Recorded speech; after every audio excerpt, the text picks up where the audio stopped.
Hey everyone, how are you all doing? Today I'm going to be taking a look at the McFarlane Toys DC Multiverse Rebirth Clayface and Rebirth Batman. And I decided to take a look at these two together because they came out at about the same time. They were put up for pre-order at the same time too, so I figured, they're kind of part of the same wave, so to speak. And yeah, so I'm doing these two together because why not? So without further ado, let's get into what they come with. So Clayface comes with what you see. He has his base stand, which is on him currently, which they can stand without it. I just did this for the sake of keeping them up and not wanting to worry about them falling over and trying to worry about balance. But Clayface doesn't come with anything. He's just $40, and this giant hunk of plastic, which would have been like $180 for Marvel Legends, which, because of getting Build-A-Figure pieces. And as for Batman, he comes with this Batarang, which is actually pretty cool. It has like a nice kind of edge around it. I'm not sure what that is. Like, I think it's supposed to emulate his bat symbol since it has the yellow around it. He also comes with his grapnel gun, and this looks really good. I like this. It would have been cool if it had a little bit of like silver, like on this little, the rope thing in there, the gear right there, or even the grappling hook itself, but that wouldn't be that hard to do, and as is, it's not bad. He has a grip hand and a fist. Sadly, no interchangeable hands, which is okay. It's not a big deal, but Batarang, fit in the hand, no problem. Grapple gun is a little bit difficult because, as you can see, it's kind of a like bigger piece, but once you get it in there, it's snug. Like, it's barely even in there, and it's snug. It looks good. It's a little warped, unfortunately, at the actual like pieces that would grapple to something, but nothing a little heat couldn't fix. And now taking a closer look at the detail on the figures, let's start off with Batman, since I would say there's a lot less to look at, which isn't a detriment to this Batman. This Batman is freaking fantastic. This is the best McFarlane Batman that we've gotten.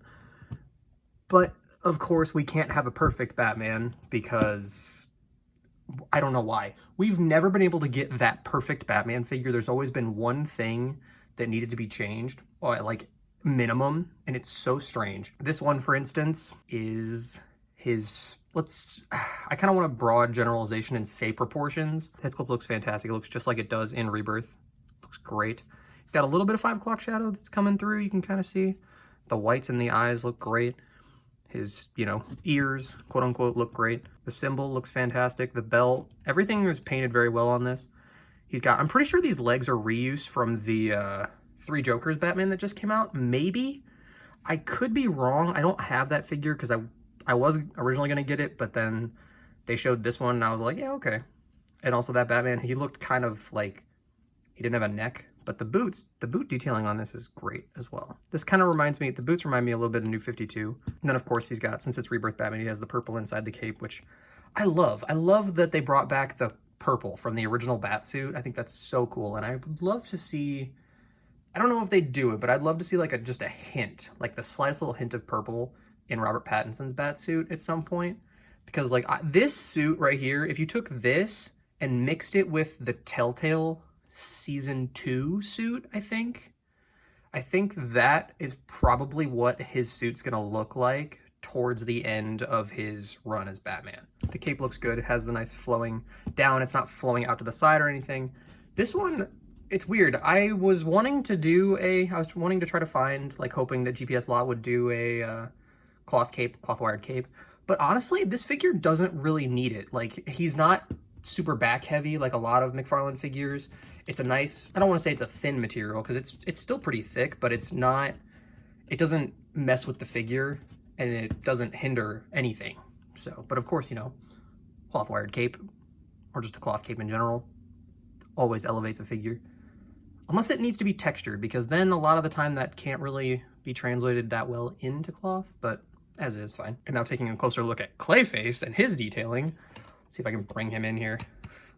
So taking a look at the head here, we're gonna have to do this sideways, I apologize. The head looks fantastic. He's got the little bit of red in the mouth. They put like the gloss in there to give it that sort of wet texture, or like wet appearance. He's got the teeth, the jaw is articulated, which we'll get into in the articulation, but you can see all the different, clay looking details throughout. I'd love to see someone throw another wash on this because it does have a wash on it, but it's not super noticeable. And like, you can kind of see there's like different sheens. Like this looks a little bit more glossy than this, and it's actually, I was gonna say, is it a different material? I think this figure is very light, so he's definitely hollow in a lot of places.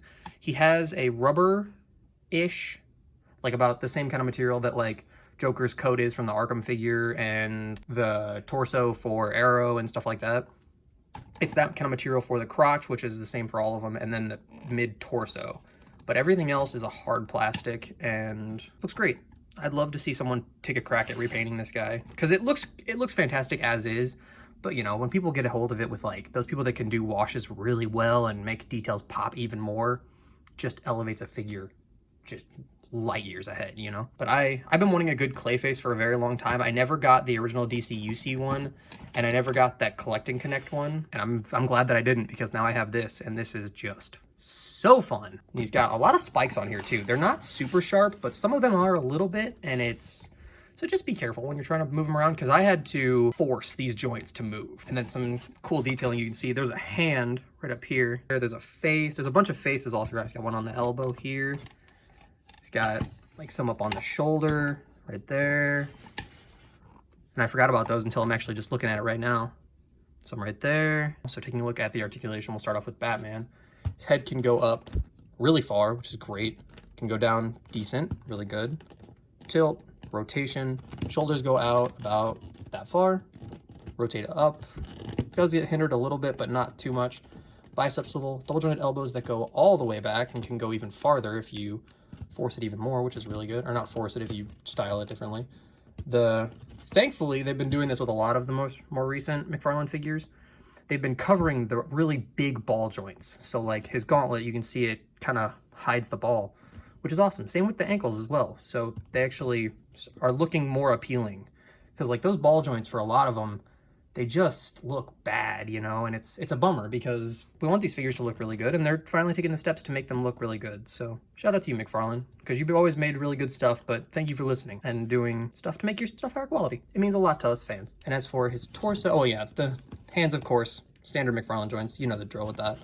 Torso goes all the way this far forward, which is really good. I didn't even do into the articulation mod on this guy, and I probably won't actually either, because it can go that far forward and that far back, which is freaking fantastic.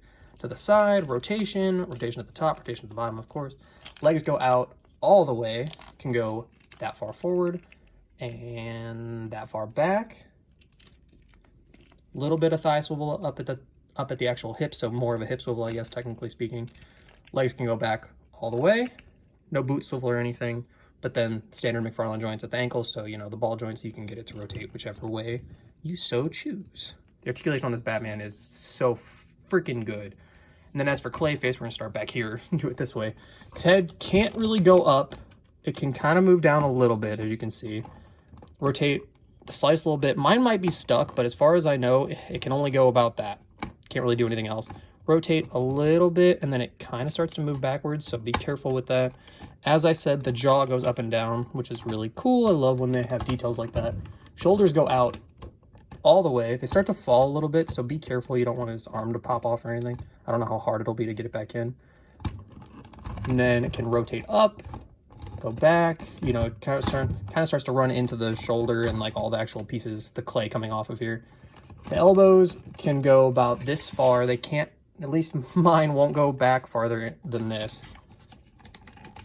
The elbow, I have to use that behind the camera strength here. The elbow can bend a little bit and go, if that even moved at all, can go like the slightest little bit more.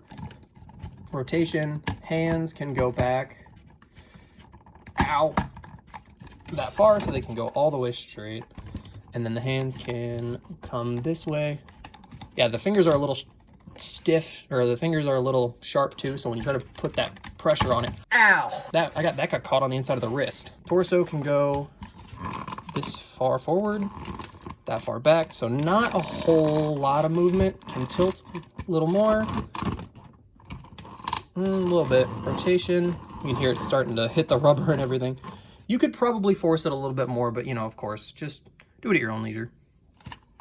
Legs can go, wow, the legs can go that far up, that far out, little bit of swivel, he's got swivel at the knee, single jointed knees that go back about 25 degrees, and then no feet, technically speaking, so there's no ankle joints or anything like that.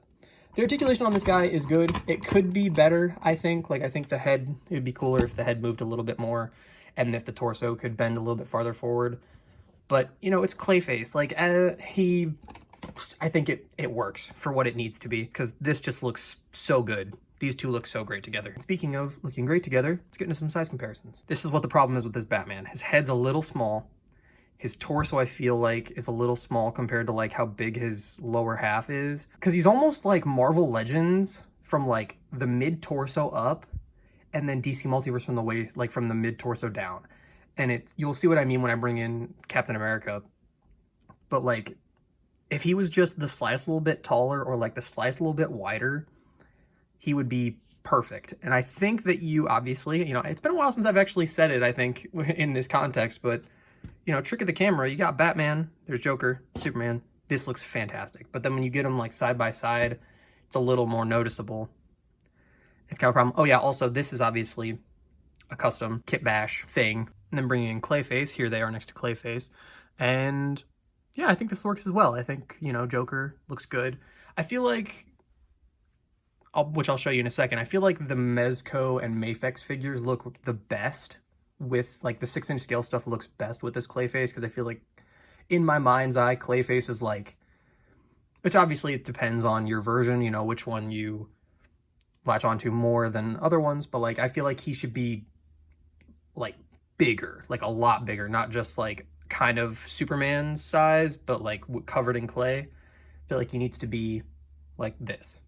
Then here's Clayface next to the Mafex Blue Hush Batman, and then the Mafex Supreme Knight Batman, but with the Sovereign Knight Angry Gridded head, because I wanted a young Batman head, and I never got any of the young Batmans, so I got this off of eBay and made a fun kit bash.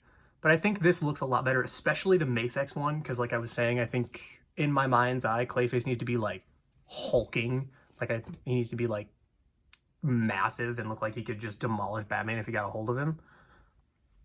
And I think that that works best with the Mafex.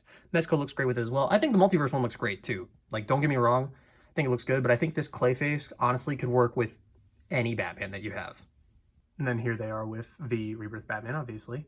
And I think this looks good. I think that the head, like, if you took the upper half with, like, the bulkiness of the Mezco and you put it onto this Batman, I think that would be more proportionate for what it should look like based on how his lower half looks and how the Multiverse stuff has looked so far. But I think it's fine. Because honestly, I think even the Mafex head is a little bit thicker than the McFarlane one, which is nuts, to be honest. Which, speaking of Hush, we're actually getting a McFarlane Hush figure, and I would assume, because they already showed that there's going to be 2 versions of Hush. There's going to be one in the 2-pack with the black and gray Batman, and then there's going to be the plain Hush that's by himself. There's going to be the single-pack version of Hush, which means we got to get this version of Batman with probably a neutral head and stuff like that, which I will end up picking that up because I love how that art style looks, and I really like how that figure looks. I think it's going to be pretty fun. I think it'll be good to have a Rebirth Batman and then a classic Batman. I think that'll be pretty cool. And I just got this from Doorside Toys, so I have to compare it to it. Here they are next to the 20th anniversary Toy Biz Captain America, which he will be the next review, by the way. And I think you could probably fudge like this Batman in with this Captain America. Like, obviously the scale is different. You could have Captain America fight Clayface or anything like that, you know, but proportion wise, if you have him like here, I think this works. Batman looks like he's a little bit taller, but like I said, you can really make anything work. If you do enough trick of the camera stuff, you really can do it. But overall, I really enjoy both of these figures. I'm so excited. Like, McFarlane, they started to kind of die off a little bit there for a little while. Like, they had some really good releases, like that Lex Luthor, which is one of my favorite, like, McFarlane figures of all time, and like one of my, probably, honestly, maybe even in my top 10 figures of all time. Like, that figure is just so good. And they had that, they had like a couple other ones that people really liked, like the Lobo and stuff like that. But they, with like the 3 Jokers stuff, that stuff didn't really turn out well, and just they had a bunch of stuff that was coming out that was not great. And then we got this year starting off with the Batman stuff, knocked it out of the park. Those figures are great. I love those, as you already know my thoughts on those. This Rebirth Batman and Rebirth Clayface, absolute freaking fantastic figures. The Endless Winter stuff that's coming, the Aquaman, the Black Adam, which I have yet to find, but I saw everybody else at the store. That Wonder Woman was very tempting. She looked really cool and very unique, and I almost picked her up. But I was like, I don't know what I'm going to do with it, because I just don't know what I'm going to do with it, because I really just want a modern or classic Wonder Woman. I just want a Wonder Woman. Why is that so hard for Todd to do? But we're getting Aquaman, you know, and we got Martian Manhunter, who just came out, and so excited to get those figures. McFarlane is killing it this year, and I'm so excited to see what else we have in store. So yeah, it's going to do it for me, and I will catch you all in the next one. See you.